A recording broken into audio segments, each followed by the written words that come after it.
teman-teman, puji Tuhan hari ini kita boleh beribadah bersama-sama, memuji nama Tuhan dan juga mendengarkan firman Tuhan. Bersyukur adalah hal yang penting dalam setiap kehidupan kita.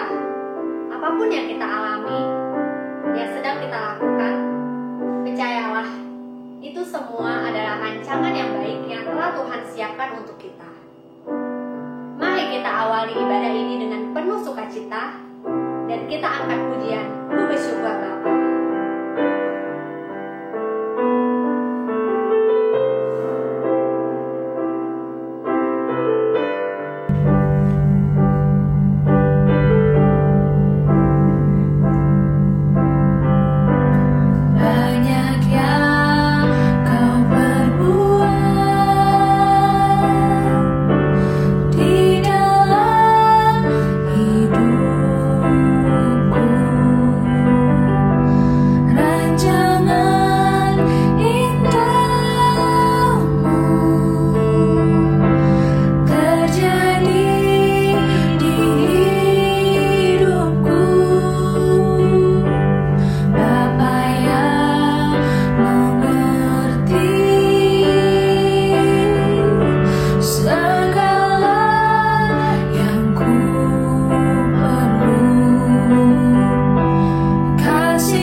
mengucap syukur ya Tuhan atas segala kebaikan-Mu, atas segala anugerah-Mu dalam setiap kehidupan kami.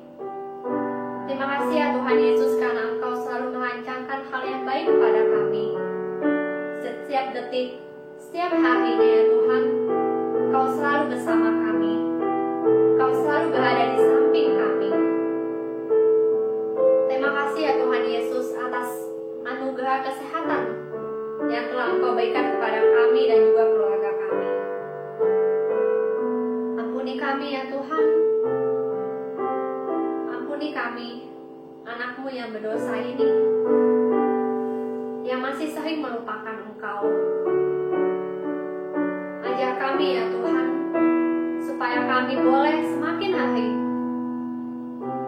bisa menjadi anak-Mu yang lebih baik lagi ya Tuhan, yang lebih rindu akan firman-Mu ya Bapa. Tolong ubahkan setiap kami ya Tuhan.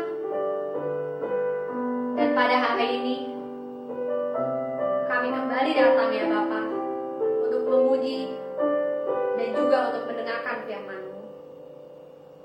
Terima kasih ya Tuhan Yesus Kristus.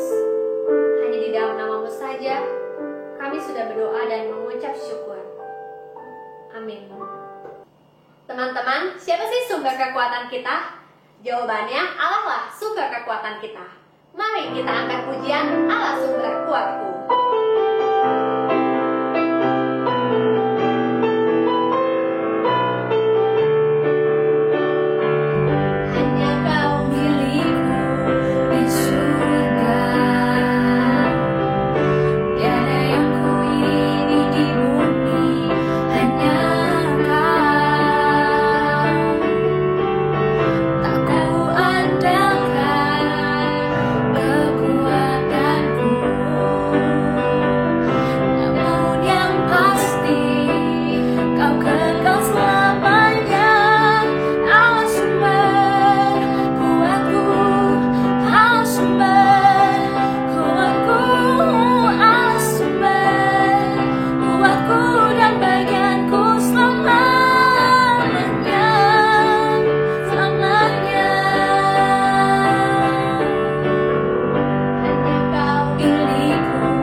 Firman Tuhan, mari kita siapkan hati dan pikiran kita supaya kita boleh sungguh-sungguh mendengarkan firman Tuhan. Hari ini kita mau belajar apa sih itu hikmat? Kenapa kita orang Kristen memerlukan hikmat dari Tuhan dan kita perlu untuk bergantung kepada Tuhan? Apakah kita benar-benar memerlukan hikmat dari Tuhan? Saya mengajak teman-teman semua untuk boleh menaikkan satu buah pujian, Kaulah Harapan, yang akan mengiringi kita untuk memasuki ke dalam firman Tuhan.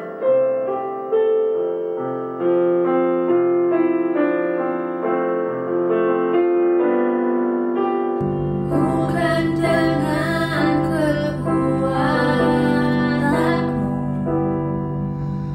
ku dapat jalani hidupku tanpa Tuhan yang di sampingku.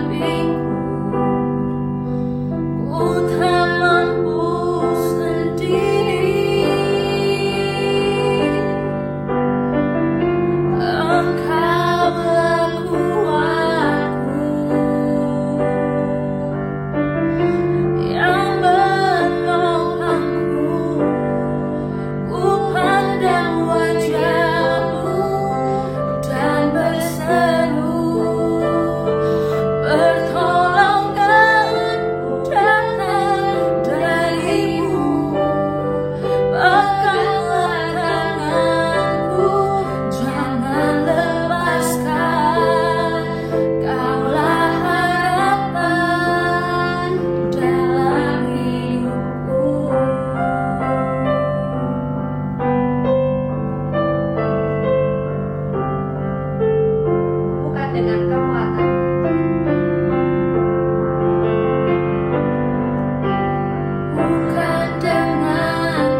Shalom, rekan-rekan, teman-teman Komisi Remaja GKI Bungur dan juga teman-teman remaja di Pos Jemaat GKI Alam Sutra.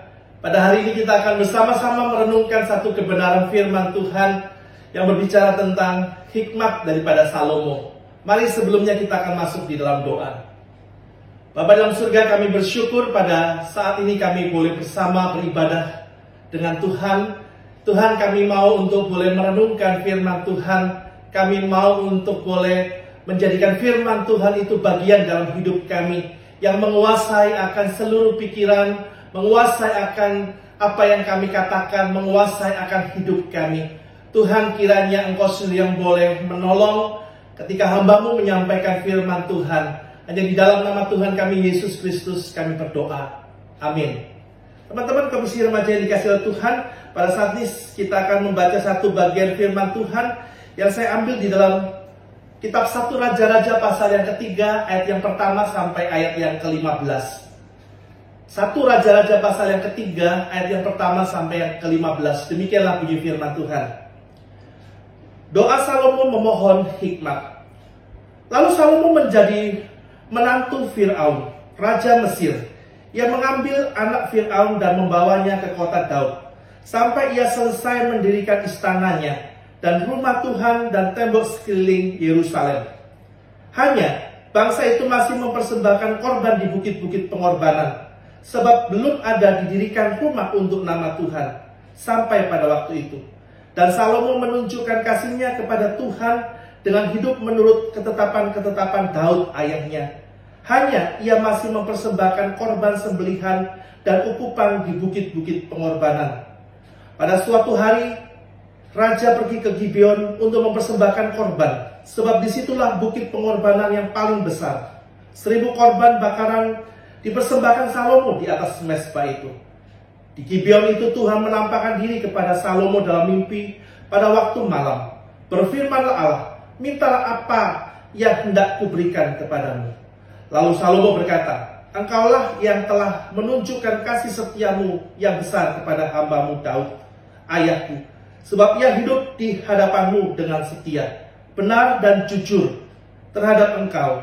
Dan Engkau telah menjamin kepadanya kasih setia yang besar itu dengan memberikan kepadanya seorang anak yang duduk di tahtanya seperti pada hari ini.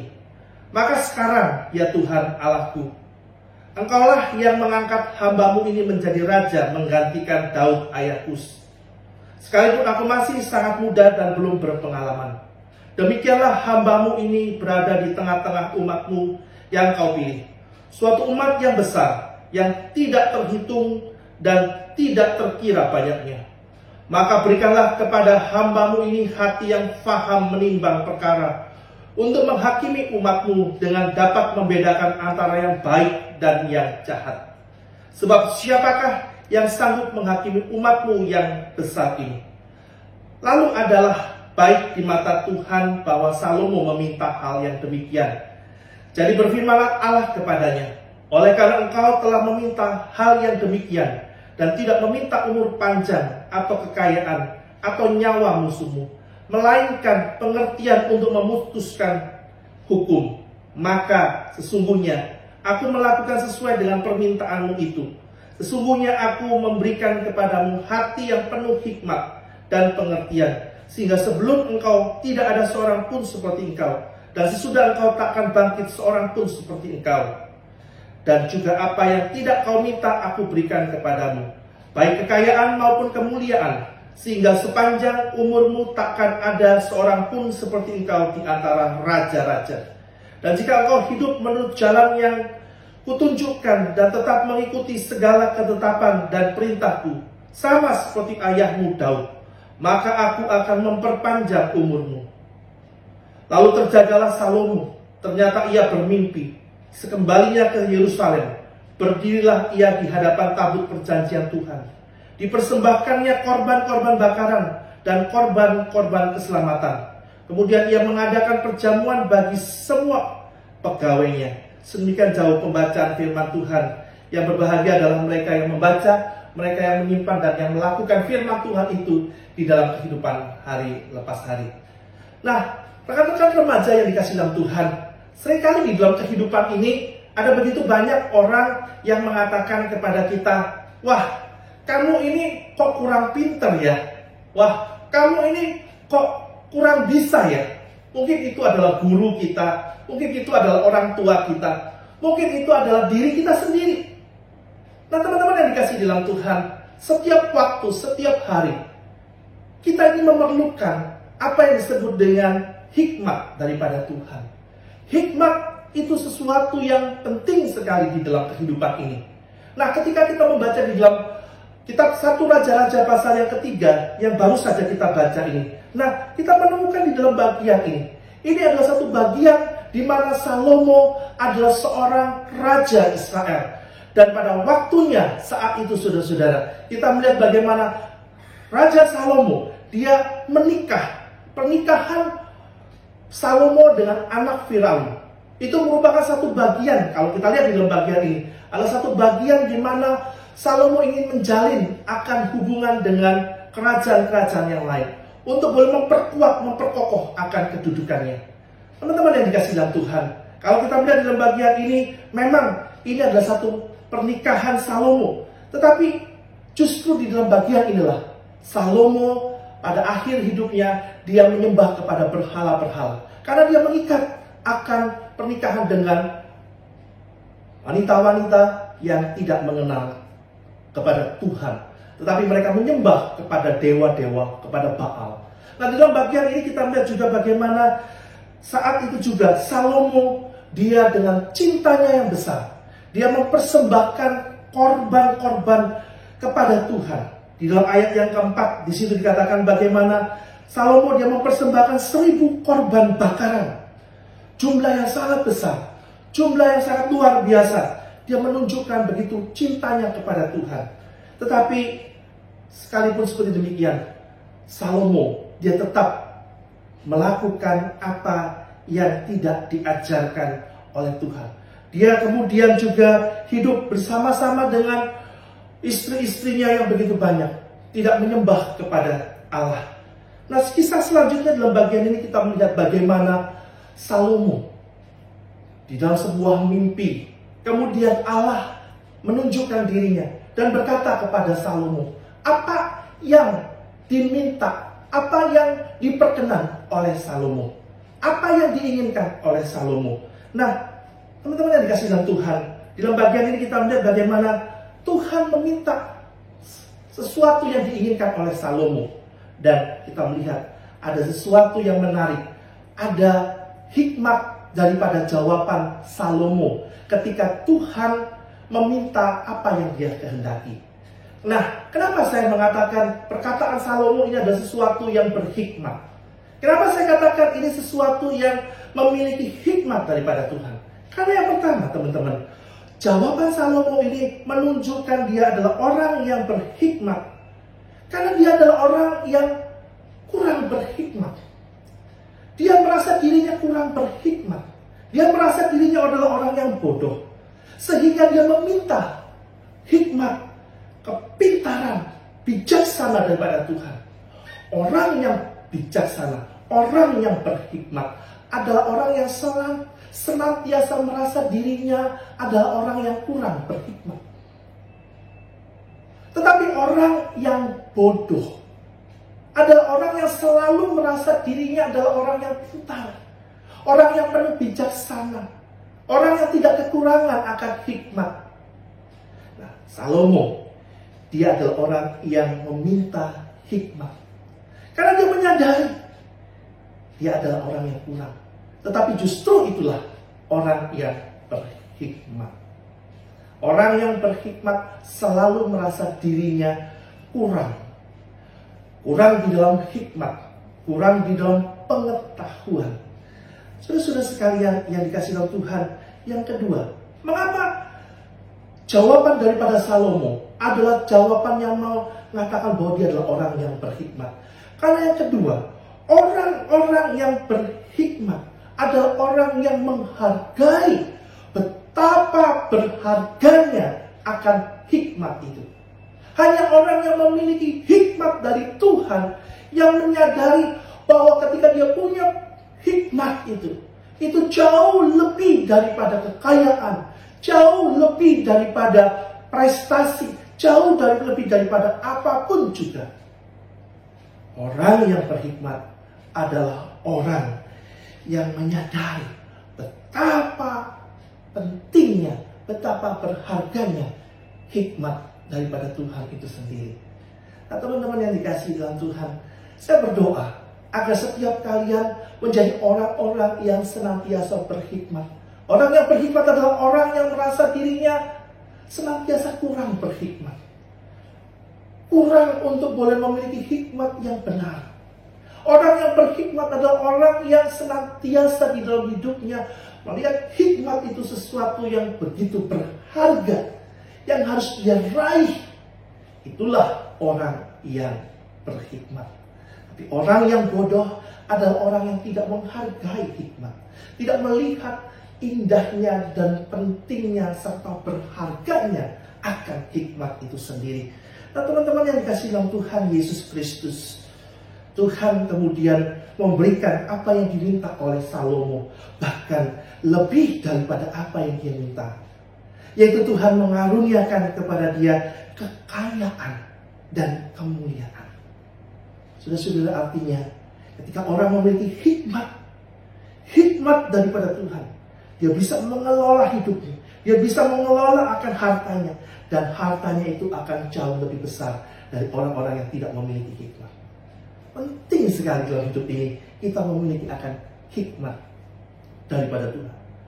Dan dilanjutkan di dalam bagian ayat 16 sampai 27, nanti kalau saudara baca di rumah. Di situ kita melihat satu kasus.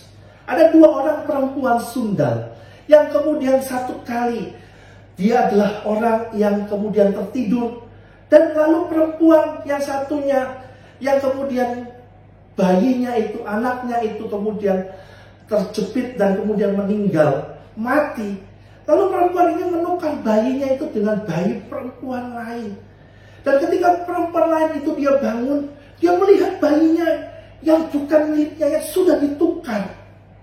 Dan saat itu terjadi perebutan antara perempuan yang memiliki akan anak itu, bayi itu, dan seorang perempuan yang bukan memiliki akan bayi itu.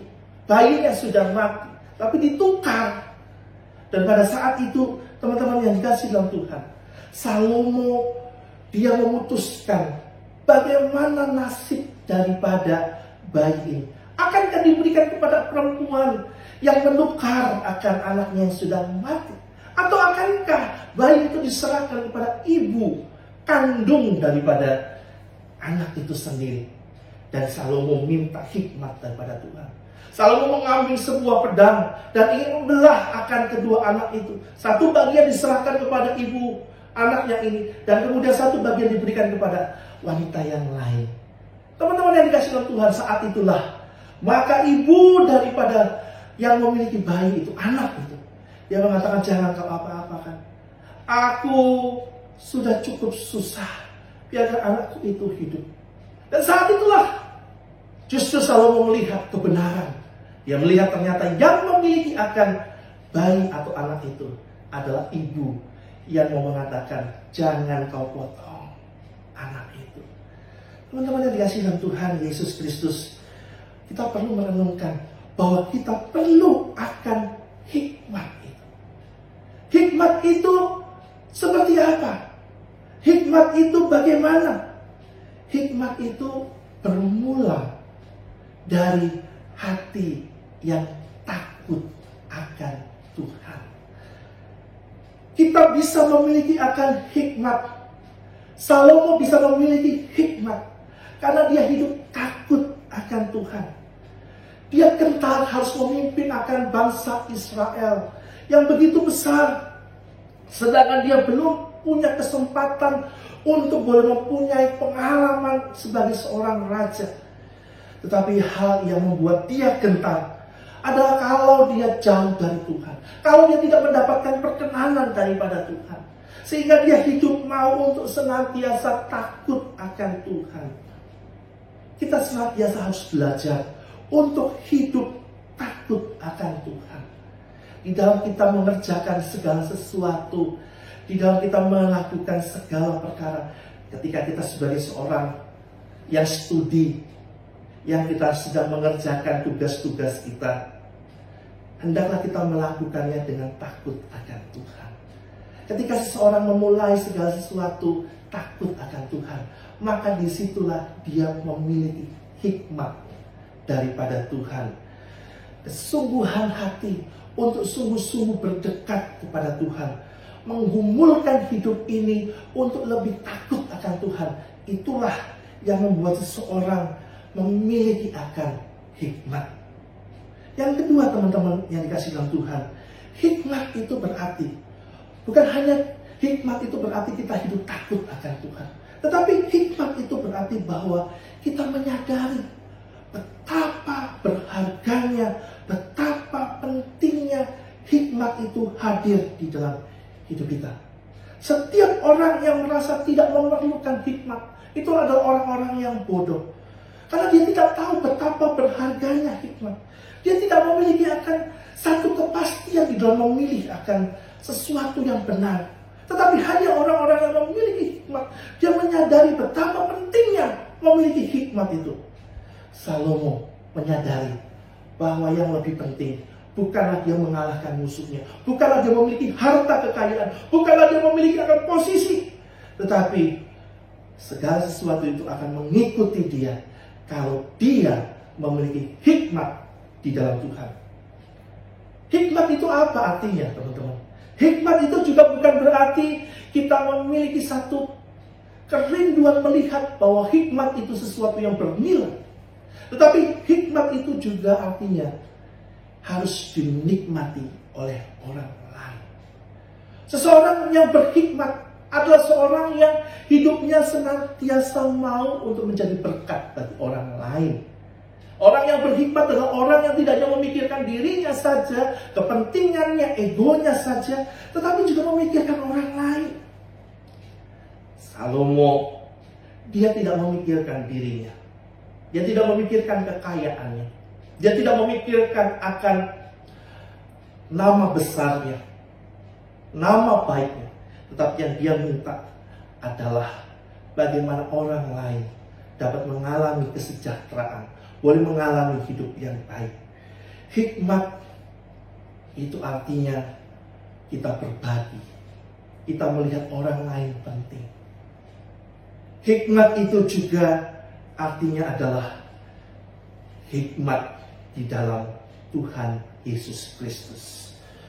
Hikmat Allah yang paling luar biasa. Hikmat yang diberikan di dalam dan melalui Yesus Kristus. Yesus Kristus itu adalah sebagai hikmat. Yesus Kristus itu adalah hikmat daripada Allah. Yesus Kristus diberikan oleh Allah untuk manusia memiliki akan hikmat yang sejati. Agar melalui Yesus Kristus kita bisa memiliki akan keselamatan. Hidup kita tidak berakhir hanya ada di dalam dunia ini saja. Tetapi hidup kita akan memiliki akan satu kehidupan selama-lamanya bersama-sama dengan Allah. Kalau kita tidak memiliki akan hikmat atau Kristus Yesus itu, berapapun uang, berapapun kekayaan, berapapun prestasi yang kita miliki, tapi tanpa Kristus, sang hikmat itu sendiri, maka sia-sialah hidup kita. Pertanyaannya, teman-teman sekalian, bagaimana kita bisa memiliki akan hikmat itu sendiri? Yang pertama, di dalam Yakobus pasal yang pertama ayat yang kelima mengatakan, tetapi apabila di antara kamu ada yang kekurangan hikmat, hendaklah ia memintanya kepada Allah. Jadi cara pertama untuk kita mendapatkan, memperoleh akan hikmat itu adalah kita berdoa dan meminta kepada Tuhan. Amsal pasal yang kedua ayat yang ke-6 mengatakan, karena Tuhanlah yang memberikan hikmat. Dari mulutnya datang pengetahuan dan kepandaian. Paulus juga berdoa agar dia meminta agar Allah memberikan hikmat kepada jemaat-jemaat Tuhan di dalam jemaat di Efesus. Efesus pasal yang pertama ayat 16 sampai 17. Dan Salomo juga dia meminta hikmat agar Tuhan memberikan hikmat kepada dia. Dia berdoa kepada Tuhan dan Allah memberikan kepada dia hikmat. Teman-teman, kita boleh menjadi orang yang pintar sekali. Kita bisa memiliki banyak pengetahuan, banyak ilmu. Tetapi kalau kita tidak meminta hikmat daripada Tuhan, maka semua ilmu yang kita pelajari, semua pengetahuan yang kita pelajari, semuanya sia-sia. Tetapi marilah kita minta kepada Tuhan agar kita memiliki akan hati yang penuh dengan hikmat daripada Tuhan. Yang kedua, teman-teman yang dikasihi dalam Tuhan, bagaimana kita bisa memiliki akan hikmat itu? Tidak ada yang lain selain kita hidup takut akan Tuhan, hidup takut akan Tuhan. Orang-orang di dalam Alkitab, orang-orang yang memiliki keberhasilan dalam hidupnya adalah orang-orang yang memulai hidupnya dengan takut kepada Tuhan. Teman-teman, di dalam kitab Daniel, kita bisa melihat bagaimana Daniel dan rekan-rekannya adalah orang-orang yang hidup takut akan Tuhan. Dan karena dia memiliki akan takut akan Tuhan, dia punya hikmat itu, takut akan Tuhan itulah, maka pada saat itulah dia menolak makanan yang dipersembahkan kepada dewa-dewa dan kemudian dimakan oleh para kaum muda yang bekerja untuk raja pada saat itu. Kenapa Daniel bisa seperti demikian? Karena Daniel hidup takut akan Tuhan. Takut akan Tuhan itulah yang membuat dia berhasil. Daniel dan rekan-rekannya, ketika dia juga dimasukkan ke dalam dapur perapian, ketika dia hendak dimasukkan tempat yang sangat menyengsarakan dia, tetapi hati yang takut akan Tuhan dapat berkata, jikalau memang Tuhan sanggup melepaskan kami dari dapur perapian itu, maka kami tetap mengucap syukur. Tetapi jikalau Tuhan tidak melepaskan kami dari dapur perapian itu, maka kami juga tetap mengucap syukur kepada Tuhan. Saudara-saudara, teman-teman yang dikasihi dalam Tuhan, takut akan Tuhan membuat hidup daripada Daniel dan rekan-rekannya, orang-orang percaya, tetap mengalami keberhasilan, mengalami kesuksesan karena mereka melakukan akan kehendak Tuhan. Teman-teman yang dikasihi dalam Tuhan, bagaimanakah kita memiliki akan hikmat? Yang ketiga, kita bisa memiliki hikmat jikalau kita membaca, merenungkan, memperhatikan, melakukan firman Tuhan itu sendiri. Mazmur 119 ayat yang ke-99 sampai yang ke-100. Aku lebih berakal budi dari semua pengajarku, sebab peringatan-peringatanmu ku renungkan. Aku lebih mengerti dari orang-orang tua, sebab aku memegang titah-titahmu. Cara yang ketiga untuk kita memperoleh akan hikmat, tidak ada cara lain selain kita membaca, merenungkan, menyimpan serta melakukan firman Tuhan, perintah-perintah Tuhan, peringatan-peringatan Tuhan itu di dalam hidup kita. Daud, dia mempelajari firman Tuhan. Dia menjadikan firman Tuhan itu sebagai miliknya, menjadi gaya hidupnya. Dan Alkitab itulah yang menuntun hidupnya. Itulah yang membuat dia berhasil.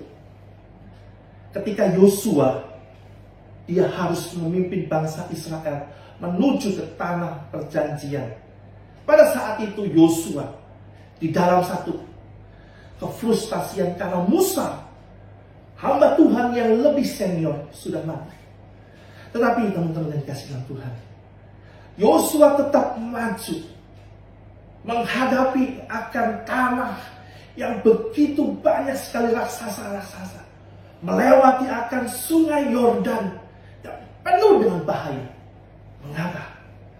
Karena dia memegang firman Tuhan. Firman Tuhan mengatakan, jangan engkau beralih, jangan engkau melihat ke kiri, ke kanan, tapi pegang firman Tuhan. Itulah yang membuat akan Yosua dapat berhasil di dalam hidupnya. Teman-teman sekalian yang dikasihi Tuhan, hikmat itu begitu penting sekali dalam hidup kita. Marilah kita melatih diri kita dengan kita mulai membaca, merenungkan firman Tuhan. Karena dari dalamnya kita mendapatkan hikmat yang sejati, hikmat daripada Tuhan. Ada satu cerita tentang dua orang anak. Satu ketika ayahnya pada waktu masih hidup banyak memberikan nasihat, banyak memberikan akan masukan kepada kedua anaknya. Teman-teman yang dikasihi Tuhan, satu kali ayahnya itu kemudian meninggal. Sebelum meninggal, ayahnya memberi pesan kepada anaknya seperti demikian. Hai anakku, kalau kamu mau berhasil di dalam hidupmu, kamu harus menjadi orang-orang. Ketika kamu keluar daripada rumah, kepalamu jangan pernah terkena sinar matahari. Anak yang pertama, dia dengerin akan apa yang dikatakan oleh ayahnya. Dan ketika dia keluar dari rumahnya, dia memakai payung. Dia kemudian bekerja. Tetapi, dia tidak mendapatkan hasil. Dia tidak menjadi orang yang berhasil. Usahanya mengalami kebangkrutan. Dia menjadi orang yang miskin. Tetapi sebaliknya, saudaranya yang satu lagi, ketika ayahnya berkata, ketika kamu keluar rumah jangan sampai kepalamu kena matahari. Anaknya ini mengartikan apa pesan daripada orang tuanya dengan cara yang berbeda. Dia pergi ke pasar, dia pergi ke tempat dia bekerja pagi-pagi. Jam 5 pagi dia sudah pergi untuk menghindari sinar matahari. Dia bekerja, dia membanting tulang, dia bekerja keras. Dan dia pulang pada larut malam. Ketika apa? Ketika matahari itu sudah tidak ada. Dan akhirnya, teman-teman, mana yang berhasil? Anak yang kedua. Karena dia punya hikmat bagaimana untuk mengatur hidupnya ini. Teman-teman yang dikasihi oleh Tuhan Yesus Kristus, kita perlu memiliki hikmat. Hikmat sesuatu yang sangat penting, yang sangat berharga. Marilah kita menghargai akan hikmat. Marilah kita mencintai hikmat itu sendiri. Dan hikmat itu hanya ada di dalam firman Tuhan. Ketika engkau boleh memiliki firman Tuhan, menjadikan firman itu bagian dalam hidupmu, maka percayalah, hidupmu pasti berhasil. Tuhan memberkati kita dan terus senantiasa memberikan kita hikmat menjalani hidup ini. Tuhan memberkati. Mari kita bangkit berdiri dan kita akui iman kepercayaan kita seturut dengan pengakuan iman rasuli yang berbunyi demikian. Aku percaya kepada Allah, Bapa yang Maha Kuasa, Khalik langit dan bumi, dan kepada Yesus Kristus anaknya, tunggal Tuhan kita, yang dikandung daripada Roh Kudus, lahir dari anak darah Maria, yang menderita sengsara di bawah pemerintahan Pontius Pilatus, disalibkan, mati dan dikuburkan, turun ke dalam kerajaan maut. Pada hari yang ketiga, bangkit pula dari antara orang mati, naik ke surga, duduk di sebelah kanan Allah, Bapa yang Maha Kuasa, dan dari sana ia akan datang untuk menghakimi orang yang hidup dan yang mati. Aku percaya kepada Roh Kudus, gereja yang kudus dan am, persekutuan orang kudus, pengampunan dosa, kebangkitan orang mati, dan hidup yang kekal. Amin. Untuk meresponi firman Tuhan yang telah disampaikan, mari kita berikan yang terbaik untuk Tuhan. Teman-teman dapat mentransfer persembahan ke rekening gereja, dan mari kita angkat pujian Give Thanks.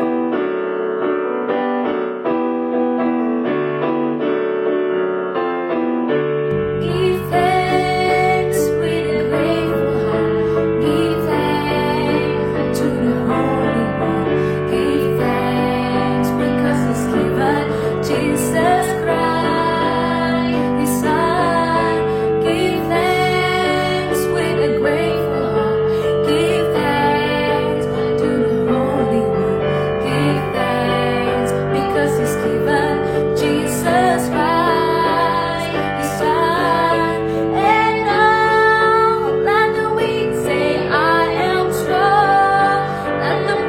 say I am rich because of what the Lord has done for us. And now let the weak say I am strong.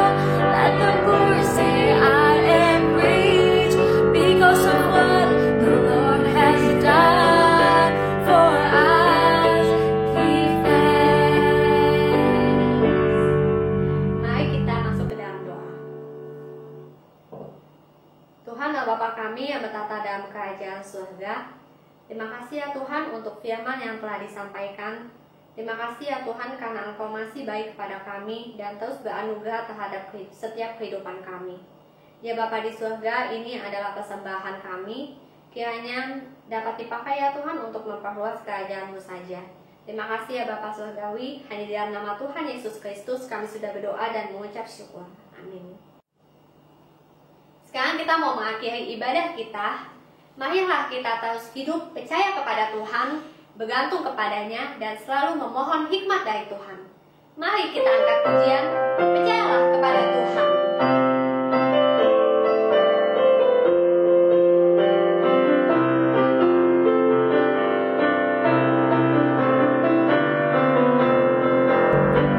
Percayalah kepada Tuhan dengan segenap hatimu, dan jangan bersandar kepada pengertianmu sendiri. Percayalah kepada Tuhan dengan segenap hatimu, dan jangan bersandar kepada pengertianmu sendiri. Berbahagia orang-orang yang memperoleh hikmatnya, lebih berharga dari emas, perak, dan permata. Umur panjang di tangan kanannya, kekayaan hormat di tangan kiri. Jalannya penuh damai sejahtera senantiasa.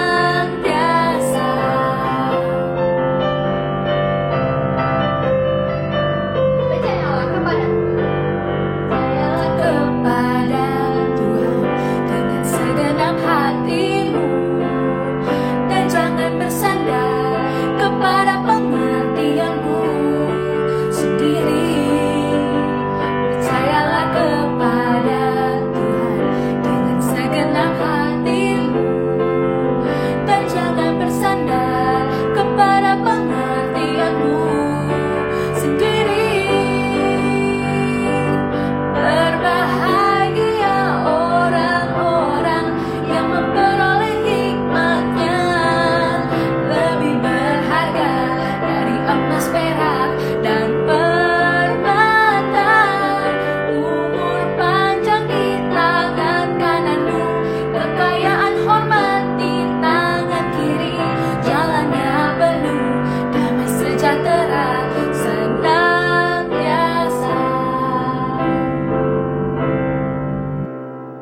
Teman-teman, Komisi Remaja GKI Bungur dan juga GKI Pos Alam Sutera, marilah kita arahkan hati kita kepada Tuhan.